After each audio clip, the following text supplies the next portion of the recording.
नमस्कार दोस्तों। 5 जून को यूपीएससी प्रीलिम्स है और 12 जून को यूपी पीसीएस की प्रारंभिक परीक्षा है। ज़्यादा दिन नहीं बचे हैं। ऐसे में यह ज़रूरी है कि आप कुछ ऐसी बातों पर काम करें जिनकी वजह से आप बहुत आसानी से प्री निकाल सकते हैं। और साथ ही साथ मैं आपको आगाह भी करना चाहता हूं कि अगर आपने इन चीज़ों को इग्नोर किया तो ये बातें आपकी असफलता का कारण भी बन सकती हैं, फेल होने का कारण बन सकती हैं। तो ध्यान दीजिए, अच्छे से समझिए, क्योंकि देखिए बहुत सारे लोग हैं जो इस प्रोसेस को हमेशा कोशिश करते हैं कि आसान बनाया जाए। कुछ लोग ऐसे हैं जो जाने अनजाने में इसे जटिल बना देते हैं। उनमें से कुछ गिने चुने लोग जैसे तैसे करके खींच तान के आगे निकल जाते हैं, फ्री निकाल लेते हैं। लेकिन ज़्यादातर लोगों के लिए ये जो जटिलता है उनके फेल होने का कारण बनती है, उन्हें पीछे ढकेलने का कारण बनती है। मैं नहीं चाहता कि आपके साथ ऐसा हो। मैं चाहता हूं कि आप भी बड़ी आसानी से प्री निकालें। सिर्फ प्री ही ना निकालें, फाइनल सिलेक्शन लें। और इसी बात को ध्यान में रखते हुए आज मैं आपसे 3 बातें करूंगा। बेसिकली मुद्दा एक ही है, लेकिन उससे 3 शाखाएं निकलती हैं और उन पे बात करना बड़ा ज़रूरी है। चलिए एक एक करके बात करते हैं। पहले एक सिचुएशन के बारे में मैं बात करूंगा। जब एग्ज़ाम करीब होता है तो एक सिचुएशन 99.999% लोगों के साथ होती है। और सब कुछ छोड़िए, आप अपने बारे में देखिए कि क्या ये चीज़ आपके साथ हो रही है कि नहीं। अगर आपके साथ हो रही है तो निश्चित रूप से यह वीडियो आपके लिए है। आपके साथ ऐसी बात नहीं है तो आप अभी से इस वीडियो को छोड़ सकते हैं। जैसे एग्जाम्पल के तौर पे हम पता नहीं क्यों ये महसूस करने लगते हैं कि अंदर से हड़बड़ी हो रही है। हमें ऐसा लगने लगता है कि हम बहुत ही ज़्यादा प्रेशर में हैं। अचानक से ऐसे लगने लगता है कि सब कुछ छूट रहा है, पता नहीं जो पढ़ा है वो कहाँ जा रहा है, सब भूल रही हैं चीज़ें। इस तरह की चीज़ें होती हैं। इसके अलावा एक नेक्स्ट लेवल बनता है इस समस्या का, और वो ये है कि हम अंदर से कहीं ना कहीं चाह रहे होते हैं कि हम पॉजिटिव रहें, और इसी बात का डर हमें सताने लगता है कि कहीं कोई नेगेटिव बात ना कर दे, कहीं कोई हमें डिमोटिवेट ना कर दे। और इसी वजह से हम डिमोटिवेट भी होते हैं, नेगेटिव भी हो जाते हैं, क्योंकि परिस्थितियाँ, लोग कभी कभी ऐसे लगने लगते हैं कि वो हमें परेशान करने के लिए ही पैदा हुए थे। ये सिचुएशन हमें परेशान करने के लिए ही बनी थी। इस तरह की चीज़ें आसपास हमारे होने लगती हैं, और इसका सीधा सा असर हमारी पढ़ाई पे, हमारे रिवीजन पे, हमारी मानसिक स्थिति पे पड़ता है। अगर इस तरह की चीज़ें हो रही हैं, आपको लग रहा है कि चीज़ें छूटी हुई हैं और ये सारी समस्याएं आपको घेर रही हैं, तो यह वीडियो आपके लिए इसका सीधा सा बड़ा ही प्यारा सा सलूशन है। इसको इग्नोर करके प्री नहीं निकाला जा सकता। इस चीज़ को आप गांठ बांध लीजिए, एकदम दिमाग में बसा लीजिए कि इग्नोर नहीं कर सकते, क्योंकि आप अपने दिमाग का इस्तेमाल करके ही एग्ज़ाम क्वालिफाई करेंगे। ठीक है, अपनी सेहत का यूज़ करके ही अच्छे से क्वेश्चन पेपर को हल करेंगे। ठीक है, और जो आपने पढ़ा है उसको सही तरीके से रिवाइज करके ही आप ज़्यादा से ज़्यादा क्वेश्चंस को सॉल्व कर पाएंगे और करेक्ट कर पाएंगे, नेगेटिव मार्किंग से बच पाएंगे। समझ रहे हैं? और उसके लिए कुछ चीज़ें अभी से देखनी ज़रूरी हैं। 2 चीज़ें हैं बेसिकली, और 2 चीज़ों से तीसरी चीज़ निकलती है।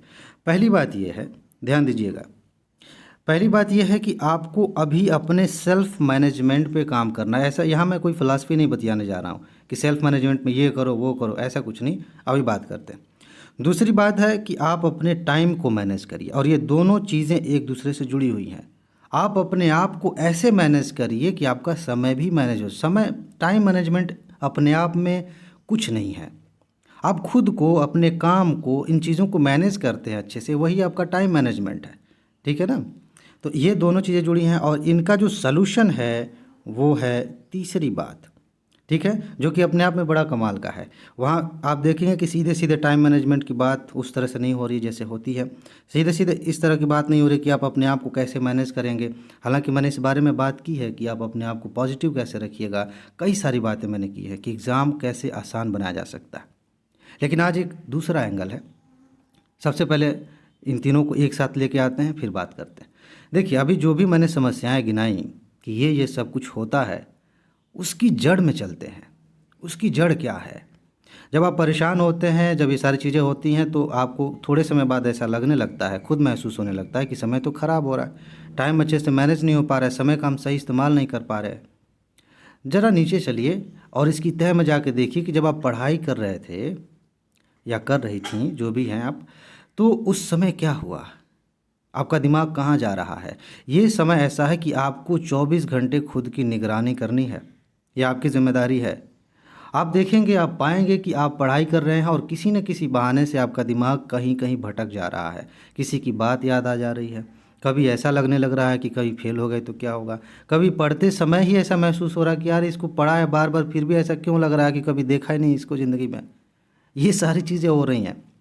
यानी कि सेल्फ मैनेजमेंट का, टाइम मैनेजमेंट का जो सूत्र है, जो बेस है, वो यहाँ से निकलेगा। एग्ज़ाम के पॉइंट ऑफ व्यू से मैं बात कर रहा हूँ कि आप जितना अच्छे से पढ़ सकते हैं, जितना क्वालिटी तरीके से पढ़ सकते हैं, उतना ही ज़्यादा सब कुछ ठीक होता चला जाएगा।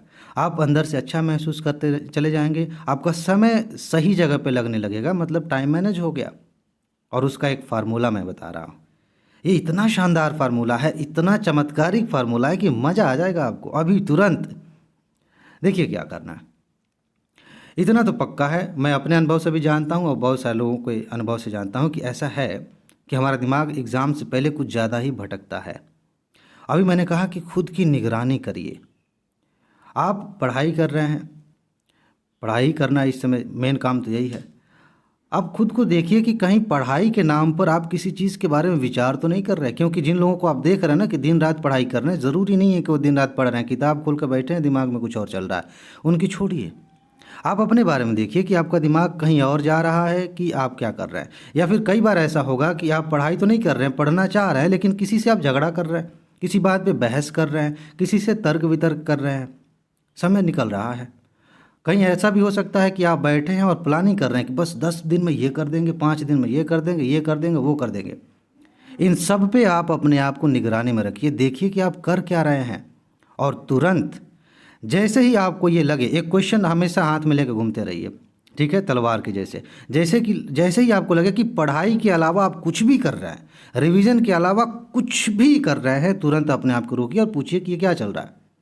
आप अपने आप को, आपका दिमाग आपको तर्क दे सकता है कि भाई ज़रूरी है, ये आदमी हमसे नेगेटिव बात कर रहा था, कैसे हमको डिमोटिवेट कर सकता है, इसको हम समझा रहे थे कि परीक्षा आसान है।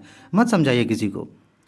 कुछ भी चल रहा हो, अपने आप को कहिए कि 1 मिनट रुकते हैं, और इस समय सबसे ज़्यादा ज़रूरी है पढ़ाई करना, रिवीजन करना। तो क्या मैं वो कर रहा हूँ, क्या मैं वो कर रही हूँ? अगर नहीं कर रहे हैं तो दुनिया का चाहे कुछ भी कर रहे हैं, वो फालतू की बात है, वो बकवास है। अपने आप को रोकिए।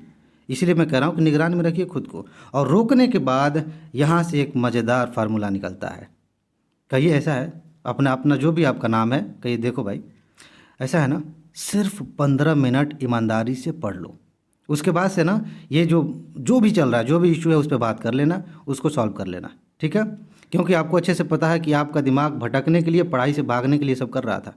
आप अपने आप से कहिए कि सिर्फ 15 मिनट मुझे पढ़ाई करनी है, ईमानदारी से पढ़ाई करनी है। उसके बाद से चाहे जो मर्जी है करेंगे, ठीक है।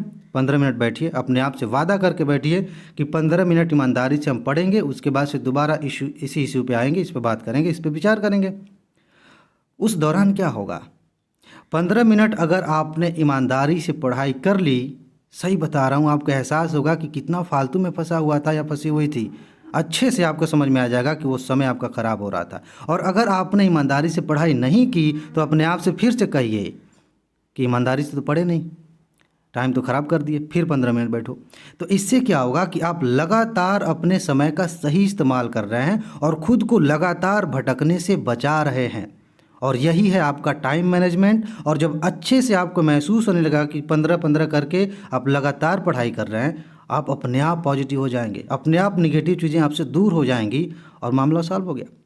बाकी लोग परेशान होते रहें, जो मर्जी करें, लेकिन आपने अपने समय का सही इस्तेमाल कर लिया। और यही इस समय की सबसे बड़ी ज़रूरत है कि आप अपने समय का, अपने टाइम का सही इस्तेमाल करें।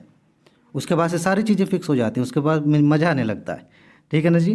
तो ये बातें बतानी थी, ये है सलूशन। इस पे काम करिए, बचे हुए समय का सही जगह पे इस्तेमाल करिए। अगर आप भटकते हैं तो इस टूल का इस्तेमाल करिए, आप तुरंत लाइन पे आ जाएंगे।